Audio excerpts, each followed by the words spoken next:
Nós estamos começando hoje, as comemorações da Reforma Protestante.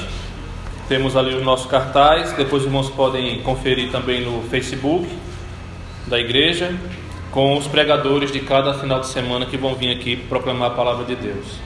Nós escolhemos como um subtema, o Igreja Saudável, e estaremos caminhando durante todo esse mês até a próxima Santa Ceia,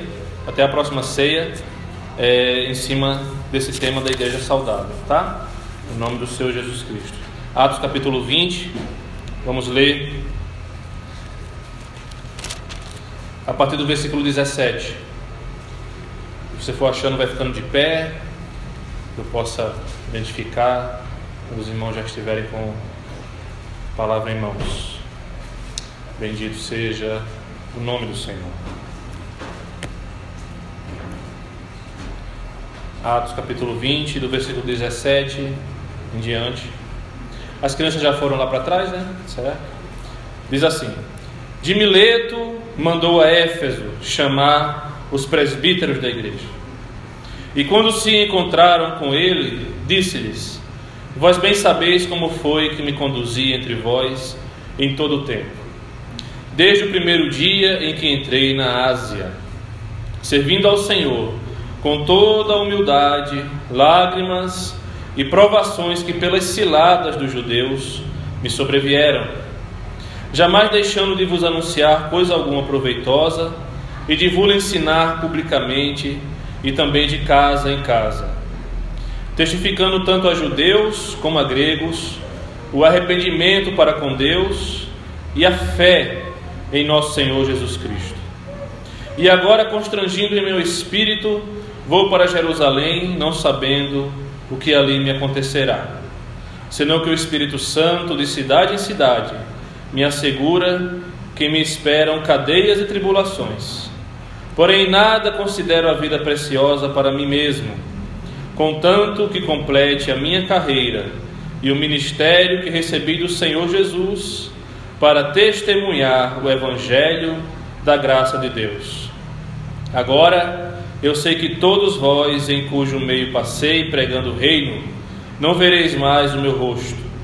Portanto, eu vos protesto no dia de hoje, que estou limpo do sangue de todos, porque jamais deixei de vos anunciar todo o desígnio de Deus. Amém?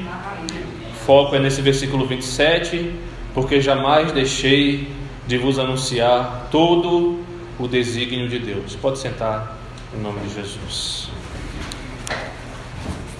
Aqui, irmãos, eu não vou fazer exposição desse texto, porque a pregação ela é temática, em cima de um tema. E o primeiro tema da igreja saudável é que essa igreja, que quer ser uma igreja saudável, ela prega toda a Bíblia. Isso é uma alusão à pregação expositiva, que a gente tem feito aqui já há um bom tempo, na carta de 1 Coríntios, os irmãos já conhecem. Isso é uma alusão a esse texto que o apóstolo Paulo fala para a igreja a qual ele pastoreava, a qual ele auxiliava. E perto de ir embora, na despedida com os presbíteros daquela igreja, com a liderança daquela igreja, ele fala como foi o seu procedimento, como foi a sua vida e a sua caminhada diante dos santos que ali estavam. E no versículo 27 ele fala essa palavra importantíssima que nos remete ao conceito que está presente em toda a Escritura, diretamente ou indiretamente, da nossa obrigação de pregar toda a palavra de Deus, de ouvir toda a palavra de Deus, de querer toda a palavra de Deus, de amar toda a palavra de Deus, de se esforçar para viver toda a palavra de Deus.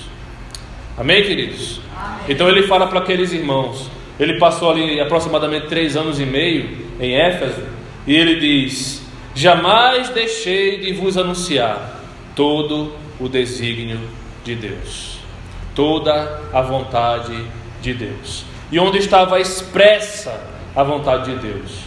Na sua palavra revelada. Amém? Nós estamos caminhando nesse tema Igreja Saudável, e o livro, irmãos, que é base desse tema, é esse livro aqui, 9 Marcas de uma Igreja Saudável, do Mark Dever, tá? Eu falo com assim insistência. Se um dia você puder ler, se você quiser ler, você compra pela internet, você compra em alguma livraria. Se você pedir ajuda, eu te ajudo a comprar. É uma leitura muito, muito importante, muito boa, principalmente para líderes, tá? Não é que só existem essas 9 marcas aqui que o autor fala, mas essas 9 aqui que ele pressupõe são importantíssimas. E no ano 2015, quando nós estávamos fazendo o Manual de Doutrina da Igreja, né? Eu e mais o Conselho de Doutrina da Igreja, que na época eu fazia parte, eu tive um direcionamento muito forte de usar essas marcas da igreja quando foi me pedido para falar da saúde, do crescimento da igreja. Então, uma igreja que cresce, é lógico que todas as igrejas querem crescer, existem muitas maneiras da igreja crescer, mas a intenção lá que está no nosso manual de doutrina é que as igrejas que crescem saudavelmente, elas precisam ter essas marcas, tá? Então o livro é uma ferramenta, o nosso manual de doutrina é uma ferramenta também, você pode adquirir, tá? Eu sei que nós não temos muito costume de ler, né? Nós cristãos pentecostais, mas nunca é tarde para a gente, né, adquirir nova forma de glorificar a Deus e de crescer na graça do Senhor, amém?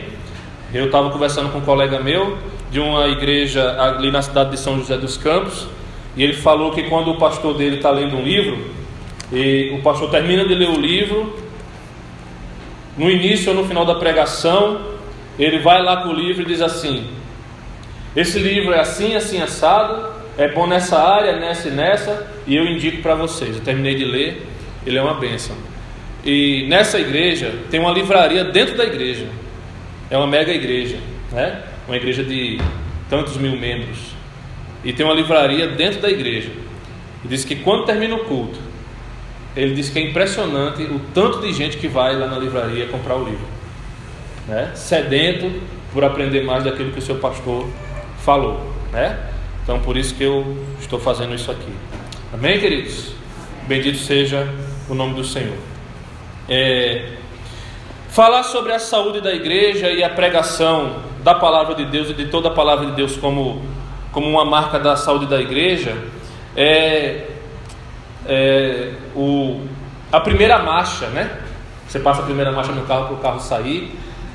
O fundamento é o principal de todos os fundamentos que você pode falar e que você pode trazer à luz da vida da igreja quando você vai tratar desse tema de princípios fundamentais da igreja, de saúde para a vida da igreja e para a nossa vida. É o princípio fundamental. No livro, quando ele vai começar a tratar desse tema, ele fala de uma pregação que ele teve num domingo de manhã na igreja, e ele começou essa pregação perguntando várias coisas para os crentes. Olha o que ele perguntou. Perguntou sobre o estacionamento, se o estacionamento estava bom, se eles conseguiram entrar rapidamente no estacionamento da igreja.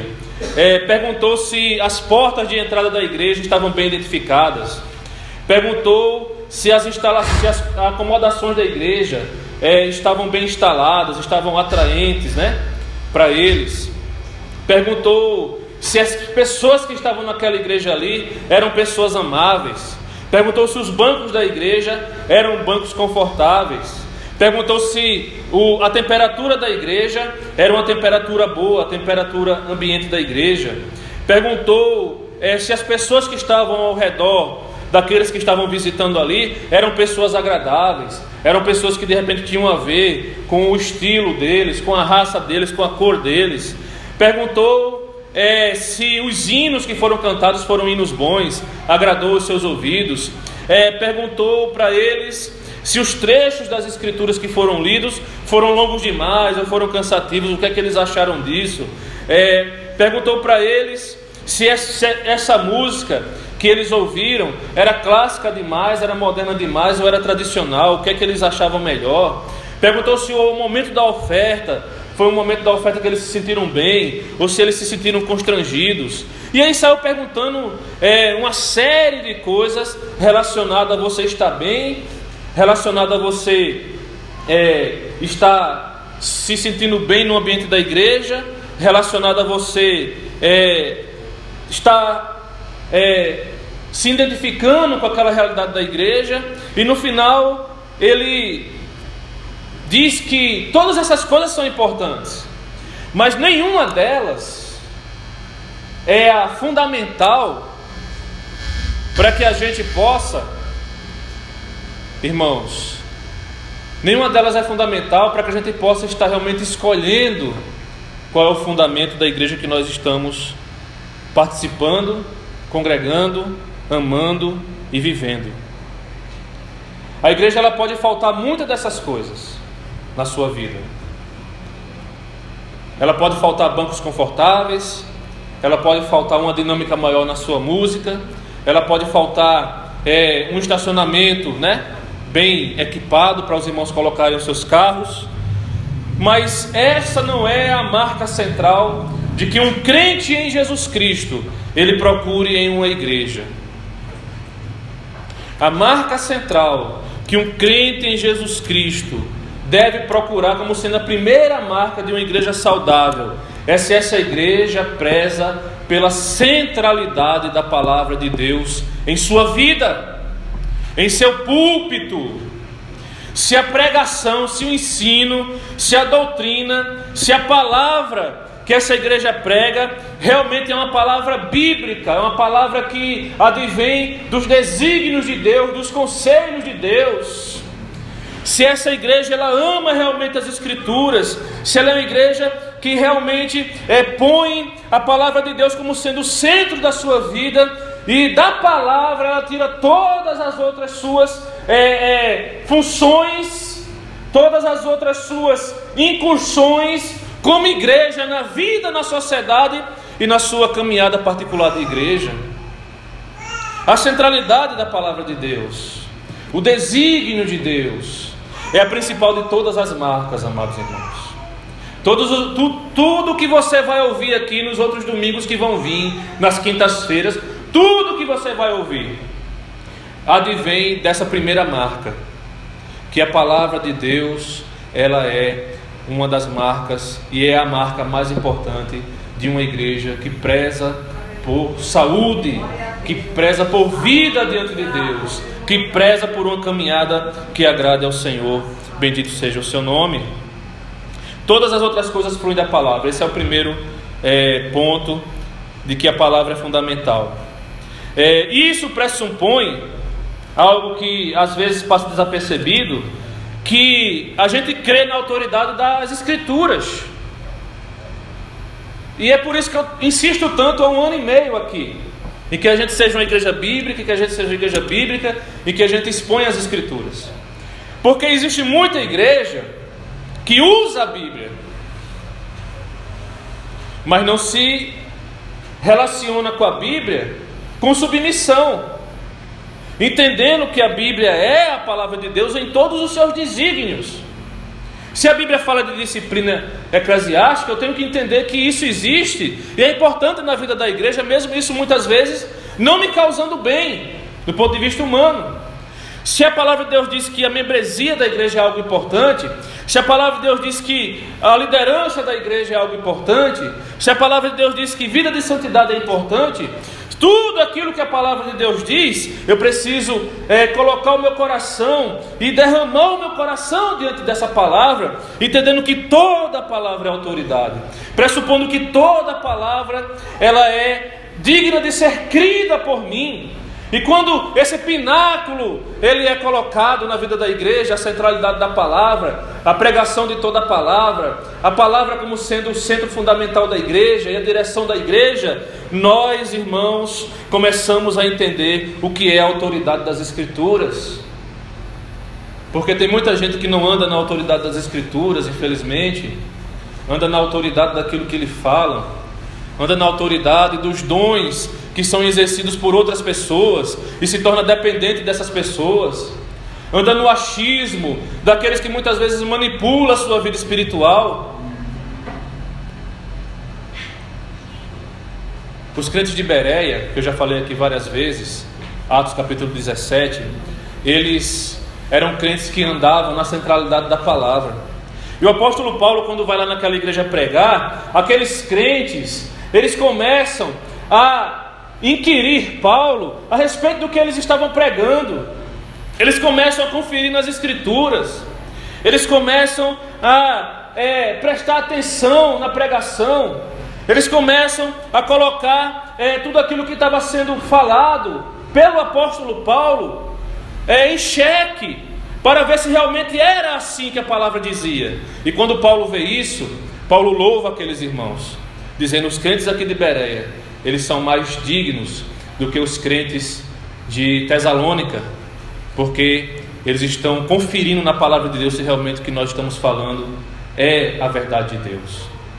Crentes bíblicos, eles não estão centralizados no fato de Paulo ser um apóstolo, eles não estão centralizados no fato de que o pregador sabe pregar, eles estão centralizados no fato de que eles andam pelo caminho da palavra de Deus. Amém, irmãos? Amém. Bendito seja o nome do Senhor. Olha, então o primeiro ponto é o papel central da palavra de Deus na vida da igreja. A vida da igreja saudável, ela tem a palavra de Deus como sendo o seu fundamento central. Tudo que você faz, tudo que nós pensamos, tudo que nós vivemos precisa partir da palavra de Deus. Precisa partir da palavra de Deus. Amém, queridos? Amém. Teve aqui também no livro um fato que o autor cita, que aconteceu um fato parecido agora há pouco, que rolou nas redes sociais, que era um padre falando que a igreja não poderia se submeter à palavra de Deus, porque a palavra de Deus quem fez foi a igreja, e a igreja vem primeiro do que a palavra, o padre dizendo. E esse foi justamente o cisma da reforma protestante, a tradição da igreja sendo colocada à frente da palavra. Lembre-se, nós estamos comemorando 500 anos de reforma, e ainda hoje tem gente tentando defender esse prisma da tradição. Aquilo que a gente acha, aquilo que a gente faz, aquilo que a gente colocou como sendo o mais importante para nós, como sendo um povo, sobrepujando a palavra. Isso não aconteceu somente há 500 anos atrás, acontece hoje também. E hoje, em muitos casos, você está ministrando a palavra pura, palavra com a Bíblia aberta, palavra com a vida aberta, palavra com os céus abertos, palavra para lavar a vida, para santificar a vida.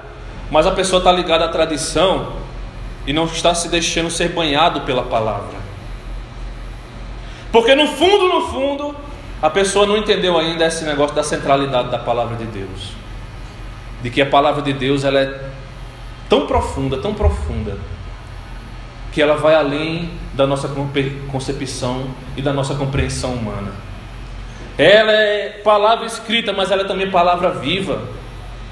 Ela é letras em papel, mas ela é também verbo encarnado em Jesus Cristo. Ela é palavra que nós falamos humanamente, mas quando sai da nossa boca, o Espírito de Deus age e Deus derrama poder sobre a vida da palavra proclamada. Bendito seja o nome do Senhor. Ela é verdade, ela esmiuça a penha. Irmãos, e aí para que nós possamos entender que essa inversão que o padre fez é terrível, é antibíblica, é não entender o princípio maior das Escrituras. Você vai ver em Gênesis capítulo 1, a Bíblia declarando, antes que existisse igreja, antes que existisse qualquer coisa, que pela palavra do Senhor todas as coisas foram feitas. O prenúncio de Gênesis 1 é que Deus, pela sua palavra, disse: haja luz e houve luz. Glória a Deus, aleluia. Haja firmamento e houve firmamento. Haja todas as coisas da criação e elas tiveram que existir pelo poder da palavra de Deus. Aleluia, Jesus. Em Gênesis capítulo 12 você continua vendo a palavra de Deus se desenvolvendo, e Deus pela sua palavra fazendo promessas a Abraão de um povo que iria ser um povo exclusivo seu, iria glorificá-lo, iria ser um povo que iria dignificá-lo na face da terra, e mediante a palavra de Deus esse povo veio a existir. Bendito seja o nome do Senhor. Nós vamos ver em Romanos capítulo 10, a Bíblia dizendo, a palavra dizendo que nós recebemos vida espiritual através da palavra. É através da palavra proclamada, é através da palavra de Deus lançada que nós recebemos vida espiritual em nós. É através da palavra de Deus, irmãos, que as coisas de Deus acontecem. É através da palavra de Deus que as coisas de Deus se efetuam. É através da palavra de Deus que Deus age poderosamente naqueles momentos, naqueles lugares, em situações que nós não podemos agir. É através da rica e bendita palavra de Deus, que é viva e é eficaz. Por isso que ela precisa ser amada, proclamada, vivida por nós.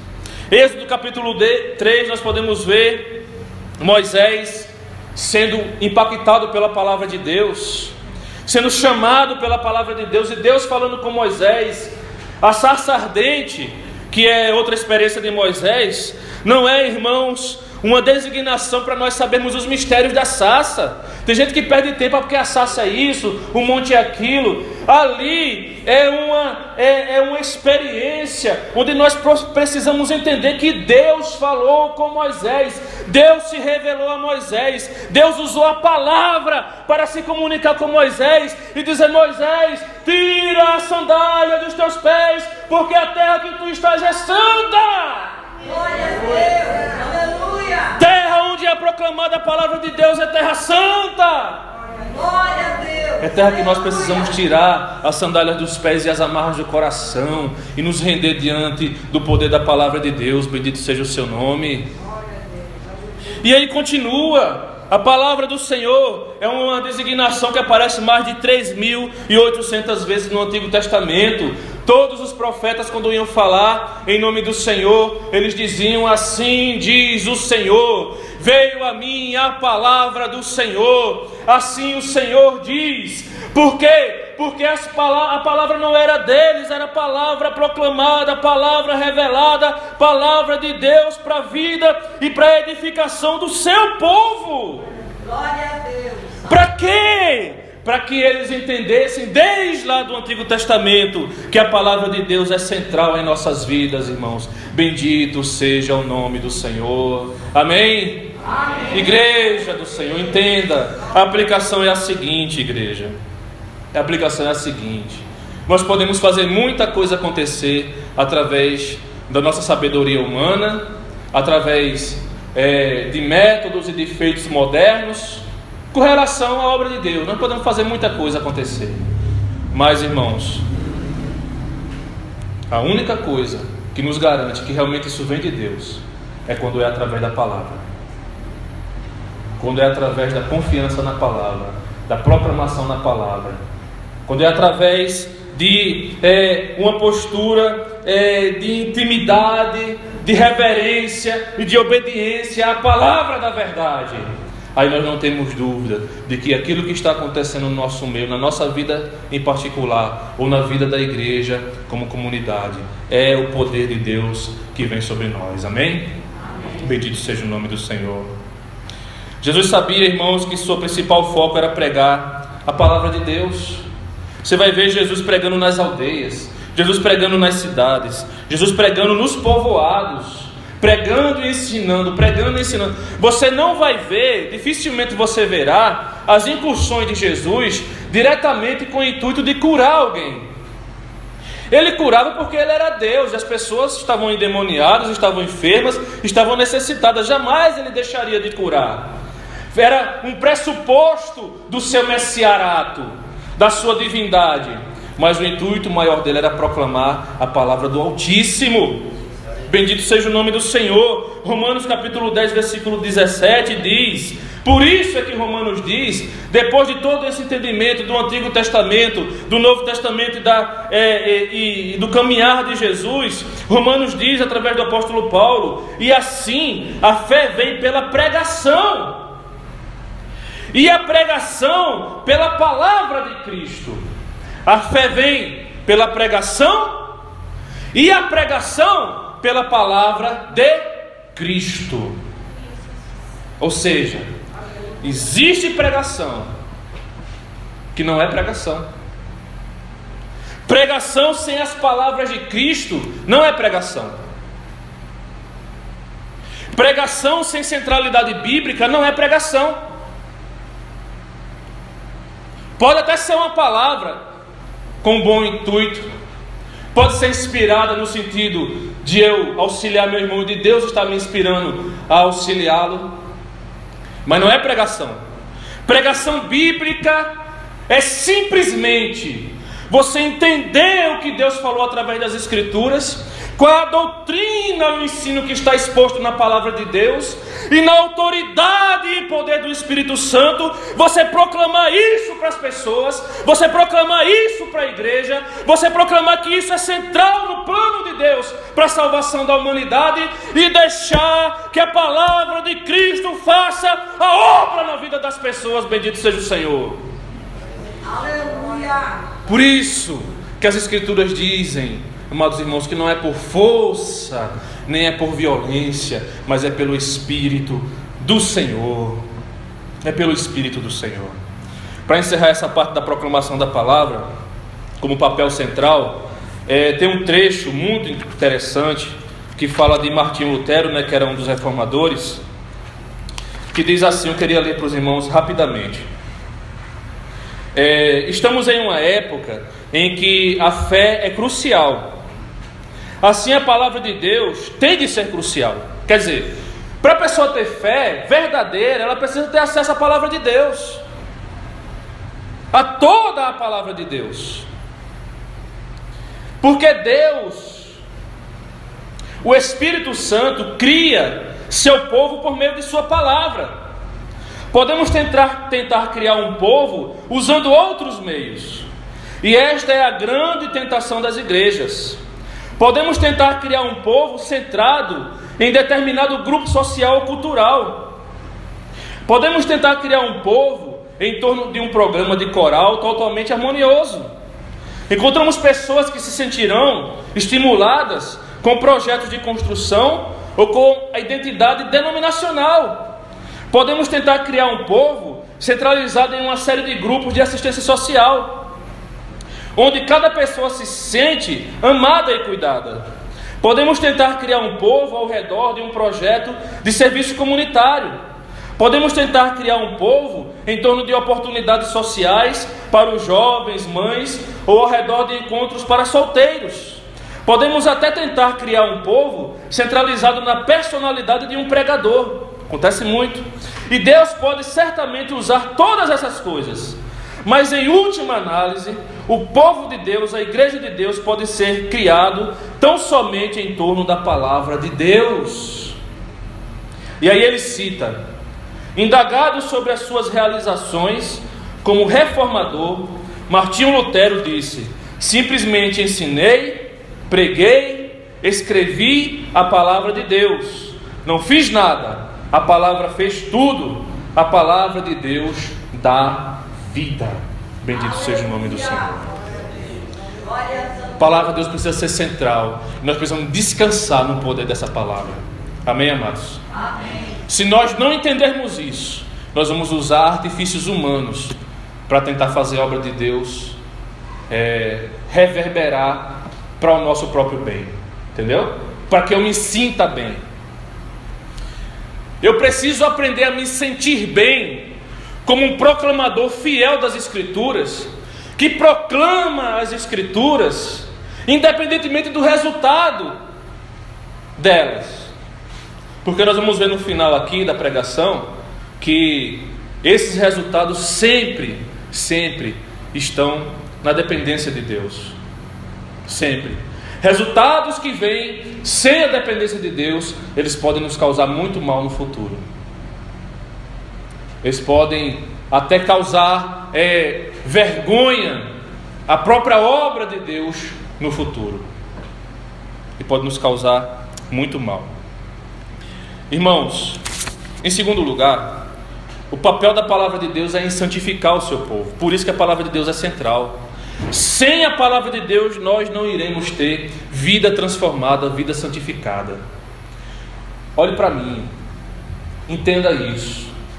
Sem uma relação direta com a palavra de Deus, você não vai conseguir se tornar santo.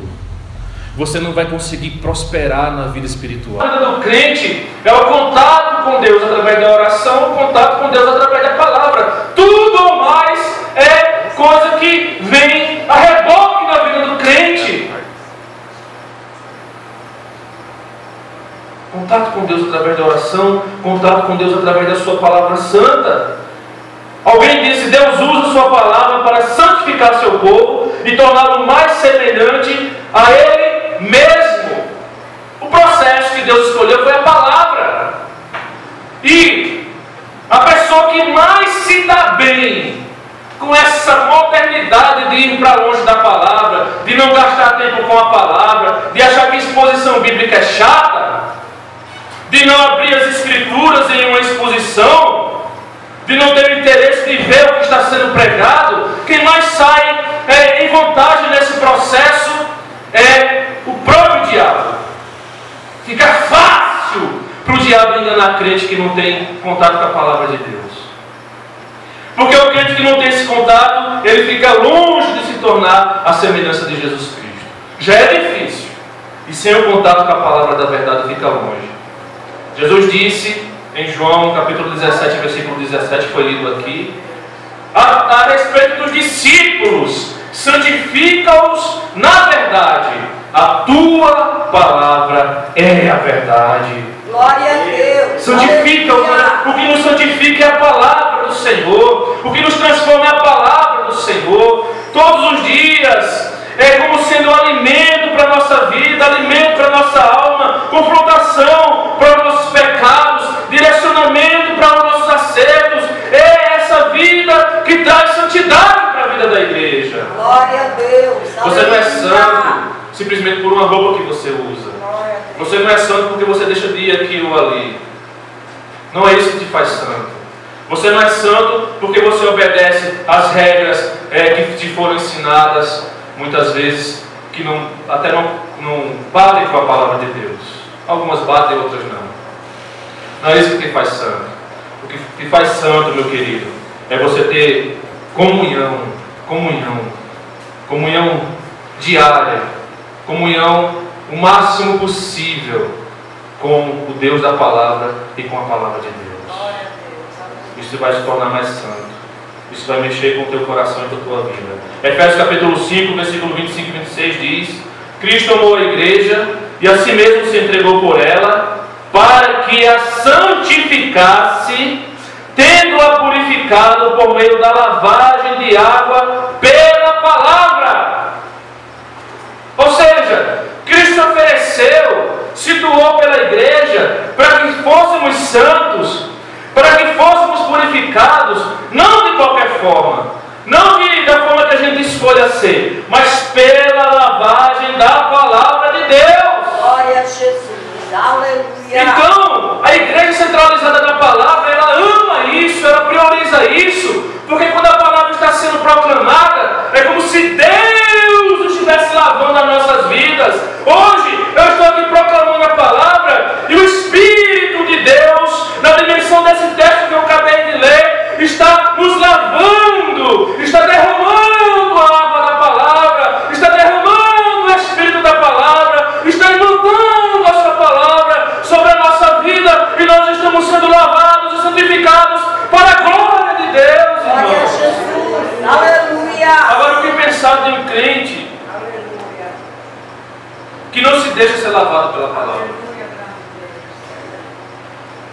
O que pensar de igrejas aos montões que não se deixam ser lavados pela palavra? Ah, a palavra quer lavar? Quer. Então vamos escolher o que é que pode nos lavar. O que é que dá para lavar. O que é que a gente aceita que venha como sendo a água que nos lava. E esse tipo de postura, ele vai contra o princípio de a gente ser lavado por toda a palavra. Amém, queridos? Por toda a palavra. Irmãos, eu já falei da reforma protestante, das questões relacionadas aos pináculos, da reforma, a palavra de Deus nos santificando. Nós precisamos, eu quero dizer uma coisa para você, bem rápida, nós precisamos entender que nós somos filhos da Reforma Protestante. Para a gente não ter o perigo de ter aquela postura que rolou na internet do padre dizendo não, a igreja é mais importante, os dogmas, os ritos da igreja, do que a palavra. Nós temos, parece que um medo dentro das igrejas que são pentecostais de falar de reforma protestante, mas a reforma protestante foi bênção para a vida das igrejas evangélicas, protestantes e cristãs em todo o mundo. Nós somos filhos disso. Se nós não dizemos evangélicos, nós não podemos negar as nossas raízes. Sabe o que acontece? Por nós lançarmos mão dessa herança, as igrejas históricas elas se dizem reformadas e só elas são reformadas. Mas por que só elas são reformadas? É lógico que elas abordam temas de maneira diferente que nós abordamos. É lógico que nós não concordamos em várias coisas, mas o princípio de estar ligado à palavra, de ter a Bíblia de volta como centro, de ter a palavra de Deus de volta como centro das Escrituras, centro da vida da igreja, isso aí nós temos como herança e nós não podemos largar de forma alguma, nós não podemos jogar fora, não podemos nem esquecer. E tem esquecido por muitas igrejas que se diz evangélicas. E aí, o que vai reinando na vida da igreja são os líderes com o seu carisma, são os dons espirituais com a sua manifestação. Porque tem uma coisa, entenda, irmão, que eu vou falar para você. Tem muita igreja que gira em torno de dons. E aí isso é uma tragédia para a vida da igreja. Os dons são dados por Deus para que a gente sirva ao próximo.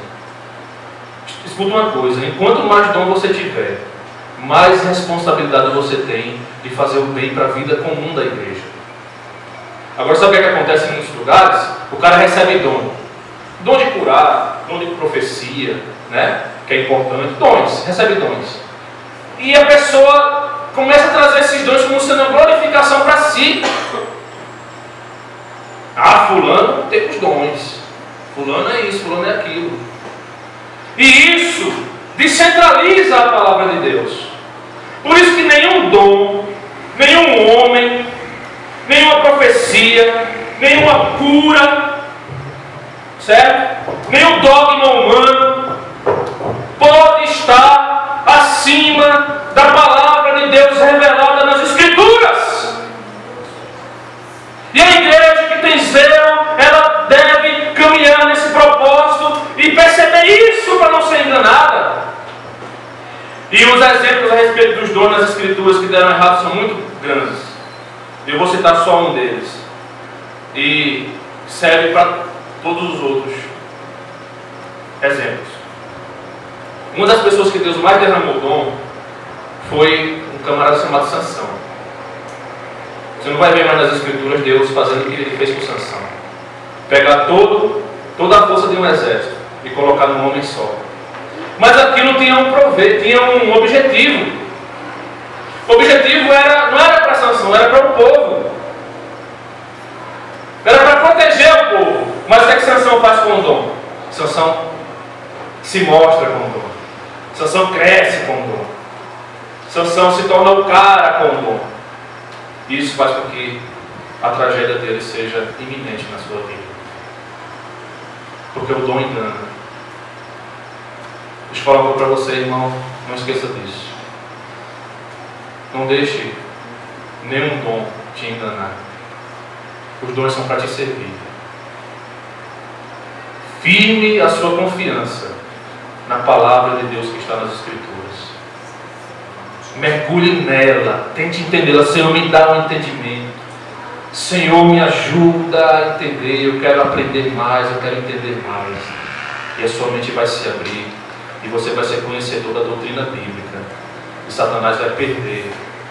Porque cada vez que a igreja do Senhor ela se imune da palavra do Senhor, Satanás perde. Amém, irmãos? Tem um slide aqui para a gente ver uma declaração. Põe o slide lá, por favor, Vanessa. Bem rapidinho. Eu prometo que não vou cansar os irmãos, estou dentro do tempo ainda, tá? Veja só uma proclamação do livro, né? Cadê o pai? Paga ali, pai, para ficar mais claro para os irmãos. Uma igreja saudável é aquela que ouve a palavra de Deus e continua a ouvi-la. Essa igreja é constituída de cristãos individuais que ouvem a palavra de Deus e continuam a ouvi-la, tendo sempre transformados, sendo sempre transformados e moldados por ela, constantemente lavados na palavra e santificados pela verdade de Deus. Isso é uma definição de igreja saudável que anda na palavra de Deus. Então a pessoa vem no culto, se ele ouviu a palavra de Deus sendo proclamada, ele sai bem do culto, ele sai alimentado do culto, ele sai satisfeito do culto. Mas sabe o que acontece em muitos lugares? A pessoa vai no culto, se não tiver um suposto milagre, se não tiver umas 2 ou 3 profecias, se alguém não vier dizer para mim diretamente que Deus vai me dar isso, aquilo outro, para aquela pessoa o culto não prestou. Aí você pega a Bíblia e joga fora, porque isso não é culto, isso não é liturgia de culto apresentado nas Escrituras. A liturgia de culto apresentada nas Escrituras é o povo de Deus o adorando, orando ao Senhor, contribuindo com a obra do Senhor, a palavra do Senhor sendo proclamada, orações sendo feitas, o Espírito de Deus tendo liberdade sim para agir, mas o povo de Deus está satisfeito com o lavar da palavra de Deus. E tem muita gente confusa com isso, irmãos, porque não entendeu ainda o papel central da palavra de Deus em sua vida e o papel central da palavra de Deus para santificar a sua caminhada de crente. Lá na Reforma, os reformadores eles instituíram um lema, porque a Igreja Católica tinha um lema. O lema da Igreja Católica era Semper Idem, em latim, que dizia sempre a mesma, ou sempre o mesmo. Ainda hoje é assim. Veja que eles não mudam as suas doutrinas, eles não mudam as suas posições, porque o dogma é muito forte. Semper Idem, sempre o mesmo. Aí a Igreja Protestante colocou o lema deles, que é um lema grande, mas diminuindo ele, significa reformata, reformanta. Reformata, reformanta, que é a igreja que é reformada, ou seja, a igreja que voltou para as Escrituras, sempre precisa se reformar. E isso foi o abalizador das igrejas cristãs, protestantes evangélicas no mundo durante a maioria da sua existência. Então, o que é que nós somos? Nós somos da palavra. E o que é que nós fazemos? Nós estamos na palavra e voltamos para a palavra em cada momento da nossa vida. Quando nós percebemos que estamos indo para longe, opa, nós somos reformada, reformanda. Nós voltamos para a palavra de Deus. Nós nos reformamos na palavra de Deus. Nós nos acostumamos de novo com a palavra de Deus, porque ela é central na nossa vida. Bendito seja o nome do Senhor. Por último, eu quero falar do papel do pregador da palavra de Deus. Não vai dar mais tempo de desenvolver muito, mas o que eu vou falar é muito importante que você vai entender. Mais uma coisa, irmãos, a gente precisa entender. Escute bem, eu sei que eu sou novo, mas eu já tenho um pouco de caminhada, de experiência. Eu tive a sorte na minha vida de andar ao lado de 2 pastores muito abalizados. Eles me moldaram. Eu amadureci muito em pouco tempo, de novo. Então, às vezes eu falo coisas nas igrejas por onde eu passo e pastoreei que as pessoas não entendem. Mas são princípios em cima dessa verdade da palavra de Deus, da centralidade das Escrituras, na minha vida de pastor e na vida da igreja. Primeira coisa que eu falo, o púlpito é meu, quando eu chego na igreja. E as pessoas não entendem, eu sei que é fácil não entender mesmo. Parece uma declaração orgulhosa, né? Mas por que é que eu falo isso? Porque as Escrituras dão conta de me dizer que eu, pastor, um dia estarei diante de Deus, prestando conta de o que saiu desse púlpito, do que foi pregado aqui nesse púlpito. Esse púlpito, é lógico que de fato não é meu, ele é de Deus, mas Deus me confiou. E as pessoas que nele pregam porque eu confiei que eles falariam aquilo que eu falaria. Ou seja, a palavra de Deus. que eles teriam e terão uma postura centralizada na palavra, assim como eu teria.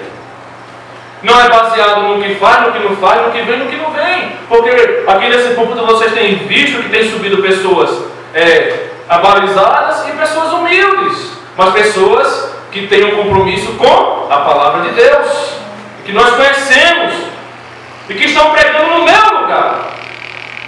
Porque a missão de proclamar a palavra de Deus nesse púlpito é minha, enquanto eu for pastor dessa igreja. Então, o papel central do pregador é esse é o papel de proclamador. E esse papel, ele é uma figura na vida do pastor que se torna também uma realidade na vida da igreja. A igreja aprende, vê o seu pastor fazendo isso, imita, honra isso, clama por isso, gosta disso. Nós temos, irmãos, lá no nosso Nordeste, umas igrejas que têm uma postura muito assim. Eu amo aquilo que aqueles irmãos fazem. Eles dizem assim: pastor, nos cultos de domingo, culto de festividade, se o senhor quiser chamar alguém para pregar, o senhor chama, a gente escuta. Mas nos cultos de doutrina, nos cultos de ensino, nós não queremos outra pessoa aqui pregando. Nós queremos o Senhor. O Senhor é quem é o responsável por nos doutrinar. Nós não queremos doutrina de outro pastor. Nós queremos a sua. Nós não queremos ensino de outro pastor. Nós queremos o seu. E naqueles cultos de meio de semana dá mais gente do que no final de semana. Ávidos pela palavra de Deus, que eles sabem que vai ser pregada com zelo pelo seu pastor. 2 Timóteo, capítulo 4, versículo 2. Se você abrir o texto, você vai ver que Paulo não diz assim, Timóteo, Paulo ali está partindo, né? Ele está se despedindo, está perto de morrer. Ele não diz a Timóteo assim: Timóteo, zela para que a igreja ela tenha assim um ambiente agradável. Timóteo, zela para que os bancos da igreja estejam sempre almofadados. Timóteo, faz isso no intuito de que o clima da igreja sempre esteja agradável aos irmãos. Paulo não fala nada disso. Todas essas coisas são importantes, mas Paulo não fala nada disso. Paulo fala para Timóteo assim: eu te insto diante de Deus e de Cristo Jesus, prega a palavra. Eu te coloco, eu te transporto agora, Timóteo, para a presença de Deus, de Cristo Jesus, onde serão julgados vivos e mortos. Veja que ele faz alusão ao julgamento. Ou seja, tu um dia estará na presença de Deus e de Cristo Jesus, prestando conta disso que eu estou falando para você. Então seja zeloso, prega a palavra, porque haverão dias em que não suportarão a sã doutrina. A doutrina saudável, a igreja saudável não será suportada. Eles procurarão líderes e homens segundo as suas próprias cobiças e enganarão a muitos. Tu seja sóbrio, cumpre o teu ministério, fazendo o trabalho de um evangelista, suporta até o fim.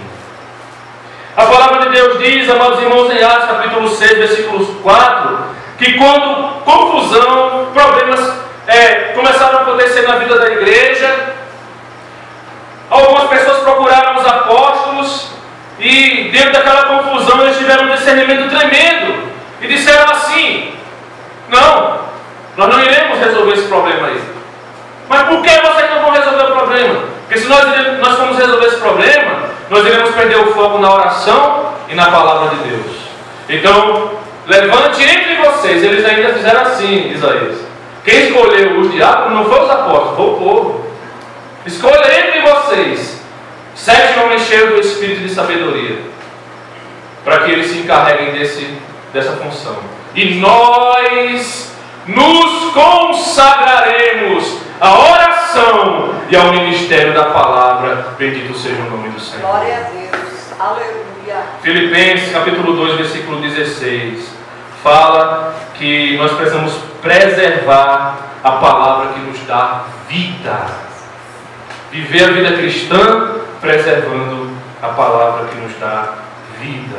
Bendito seja o nome do Senhor. Para encerrar, algumas críticas vêm a respeito de igrejas que pregam a palavra com centralidade. A primeira crítica: não existe fervor valor nessas palavras expositivas? Depende de quem está pregando, não é? Depende de quem está pregando. Eu tenho visto muitas pessoas querendo pregar a palavra de Deus de maneira mais expositiva, os desafios são muito grandes. Mas o conselho de Deus é que, primeiro, a vida do pregador seja uma vida fervorosa, sim. Isso é necessário. Mude, disse para um dos seus alunos, depois de uma pregação, ou você põe fogo na sua pregação, ou você põe a sua pregação no fogo. Porque o Espírito de Deus, irmãos, ele age com naturalidade na hora da pregação, tocando os corações, convencendo as vidas. Mas eu preciso proclamar essa mensagem com fervor. Isso não é grito, isso não é firula, isso é a maneira, a convicção, o amor da proclamação da palavra de Deus. Faz toda a diferença. Eu tinha um professor que pregava a palavra de Deus, calmo, suave, mas não dava 10 minutos de pregação, a lágrima estava escorrendo nos seus olhos. E quando você olhava para os irmãos estavam chorando também, sentindo a presença de Deus. Por fogo na nossa vida e por fogo na nossa pregação. Mas dá sono, tira a atenção. O sono não é problema da palavra, é problema nosso. A desatenção não é problema da palavra, é problema nosso. Aqueles que são de Deus, que entendem os princípios de Deus, precisam regular a sua vida e disciplinar a sua vida para isso. Se eu chego em um culto de uma pregação de 40 minutos, 50 minutos, eu não penso, eu não regulo o meu entendimento, a minha cabeça, eu não coloco a minha vida diante dessa realidade, daquilo que está me esperando, eu vou ter desatenção, sim. Se eu acho que isso não é importante, eu vou ter desatenção, vai dar sono. Mas se eu entendo que aquilo ali é a palavra de Deus, se o pregador pregar 2 horas, eu vou glorificar a Deus 2 horas. Se eu tiver com sono, eu vou vencer o sono. E ainda a gente quer ser avivado com esse tipo de desculpa aqui para Deus. Tem um livro falando sobre a história da igreja, do avivamento da igreja na China, que o pregador foi convidado de fora, a igreja subterrânea, os crentes se reuniam ali escondidos, e muitos crentes chegaram de repente, começaram a cultuar, e quando o pregador começa a pregar, alguém avisa para ele: você tem 2 horas para proclamar a palavra de Deus. Ele falou: nossa, 2 horas? Muita coisa aqui. E começou a pregar, e os irmãos ouvindo atentamente aquela palavra, atentamente ouvindo aquela palavra, e ele não estava acostumado com aquilo. Quando foi no final do seu sermão, eles começaram a cantar o hino. E o hino dizia: não queremos mais ouvir essa palavra, não queremos mais ouvir essa palavra. E ele ficou nervoso e disse: meu Deus do céu, o que é que será que eu falei que eles não querem mais ouvir a palavra? E o refrão do hino dizia: pregador, nós queremos viver essa palavra, nós queremos viver essa palavra. Pregador, nos pregue novamente essa palavra, nos pregue novamente essa palavra. E ele pregou mais 2 horas. Aqui no Brasil, na tribo Caigangues, que eu visitava, de 3 em 3 meses, quando eu era pastor de Florianópolis, me levaram para um culto, e deu 1 hora de culto, 2 horas de culto, 3 horas de culto. E, meu amigo, esses índios não vai parar mais de cultuar, não é? 4 horas de culto, irmãos. Eu, pastor, fiquei envergonhado. Então não tem desculpa. Tem dificuldades, mas Deus nos faz vencer cada uma delas. E outra coisa é os resultados. Essa pregação de palavra, Bíblia, não sei o que, isso não traz resultado. Isso não traz resultado. Não traz resultado porque a gente quer ver o resultado no nosso tempo. A gente não entende o tempo de Deus. E a gente diz que confia na palavra de Deus, mas quando a gente age dessa maneira, não confia. Não confia. E eu trouxe uma ilustração para isso. Tem mais uma ilustração para nós encerrarmos agora. Vamos encerrar de verdade, tá? Para nós encerrarmos com o Senhor. 10 minutinhos eu celebro a ceia para vocês. Passa aí o slide. Quem sabe que foto é essa aí? Desvenda aí essa foto. Que foto é essa aí? Quem é que me diz? É o que ali? Hã? Abacate? Passa outro, velho. O que é aquilo ali? Hã? Manga? Irmãos, aquilo é uma manguinha, nascendo agora. Deus me tocou tão profundamente com essa manga aí. Isso aí é lá no quintal lá de casa. E quando eu estava preparando a mensagem, eu lembrei, eu digo, eu vou ter que colocar. Olha, irmãos, presta atenção. O ex-morador da casa onde eu estou morando, ele morou lá 8 anos. 8 anos. Certo? E quando ele foi embora, ele passou lá, uma vez lá na casa, e entrou pedindo para arrancar um dos pezinhos lá de acerola que ele tinha plantado. Então ele plantou várias coisas no quintal. Tem acerola, tem goiaba, tem manga, tem limão, tem várias coisas no quintal lá de casa. E aí ele falou assim, aí eu falei assim, rapaz, tudo aqui está dando fruto, menos a manga. O melhor não está dando nada. Aí ele falou, rapaz, você não imagina. Eu plantei esse pé de manga logo quando cheguei aqui. E passei 8 anos morando aqui e nunca deu fruto. Eu acho que eu plantei a manga, o pé errado. Eu plantei o pé fêmea, ao invés de plantar o macho. Alguma coisa assim. Eu digo, foi mesmo, foi. Eu digo, que pena agora. Provavelmente vai crescer, nunca vai dar fruto. Irmãos, quando foi essa semana, eu estava lá, né, no quintal. Quando eu olho para o pé de manga, o que é que eu vejo? Os frutos. Os frutos. Eu não plantei, olha para mim. Eu não plantei, eu não reguei, eu não trabalhei. Alguém plantou, alguém regou, alguém trabalhou, alguém esperou. Os frutos quem vai colher sou eu. Use os pregadores que vão estar aqui. Meu Deus, dê poder a eles, meu Senhor, dê autoridade. E molda a nossa vida de igreja, que nós possamos preparar o nosso coração para ouvir, Senhor, a tua doutrina santa. No nome do teu Filho Jesus Cristo, que a tua palavra seja o centro da nossa vida. Em nome de Jesus. Amém.